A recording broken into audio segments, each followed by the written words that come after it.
2 महीने में 2 ठग और 2 अलग अलग किस्से सुन पीएमओ हुआ हैरान। मोदी को बुलानी होगी अधिकारियों की मीटिंग। कौन है महाठग संजय शेरपुरिया जो फोन पर कहता है पीएम आवास के वाईफाई से जोड़ दो, नेताओं पर जमाता था धौंस। जम्मू कश्मीर के उपराज्यपाल मनोज सिन्हा को दिया 25 लाख का लोन। बीजेपी नेताओं के साथ तस्वीर हुई वायरल। 2 महीने के भीतर 2 ऐसे महाठग पकड़े गए जिसने बड़े बड़े अधिकारियों को हिलाकर रख दिया। पहला ठग किरण पटेल, खुद को पीएमओ का अधिकारी बताता था, ऑफिसर ऑन स्पेशल ड्यूटी का टैग लगाकर चलता था। जबकि दूसरा ठग संजय शेरपुरिया खुद को पीएमओ और कई केंद्रीय मंत्रियों का करीबी बताता था।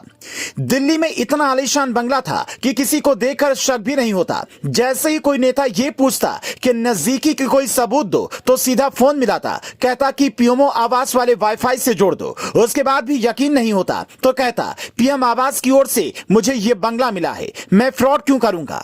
हाथ तो तब हो गई जब उसकी जाल में जम्मू कश्मीर के उपराज्यपाल मनोज सिन्हा भी फंस गए। कहा जा रहा है कि 2019 लोकसभा चुनाव से पहले उन्हें 25 लाख रुपए की जरूरत थी तो संजय राय शेरपुरिया से लोन ले लिया। चूंकि मनोज सिन्हा भी गाजीपुर से आते हैं और संजय शेरपुरिया भी वहीं का रहने वाला है, इसलिए यह सवाल कोई नहीं पूछ रहा है कि दोनों की करीबी कैसे हुई। बाकायदा चुनावी हलफनामे में इस बात का भी जिक्र किया है। लेकिन तब यह पकड़ा नहीं गया, बल्कि पकड़ा तब गया जब बिजनेसमैन गौरव डालमिया के साथ इसने डील की। रिपोर्ट के मुताबिक गौरव डालमिया के खिलाफ केंद्रीय एजेंसी की जांच चल रही है। संजय शेरपुरिया ने डालमिया से कहा, मैं जांच रफा दफा करवा दूंगा, मेरी पीएमओ से लेकर कई मंत्रियों तक नजदीकी है, लेकिन इसके लिए 6 करोड़ रुपए लगेंगे। लेकिन जैसे ही केंद्रीय एजेंसियों को इस डील की भनक लगी, यूपी एसटीएफ को जानकारी दी गई।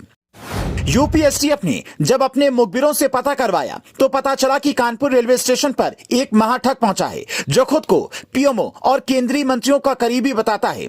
उनके साथ की कई तस्वीर भी दिखाता है। उससे पकड़ने टीम पहुंची तो उसने पहले हनक दिखाई, लेकिन बाद में पूरी पोल पट्टी खुल गई और पूछताछ के दौरान जो पता चला वो हैरान कर देने वाला था। संजय शेरपुरिया ने यूथ रूरल एंटरप्रेन्योर फाउंडेशन नाम से एक संगठन बनाया।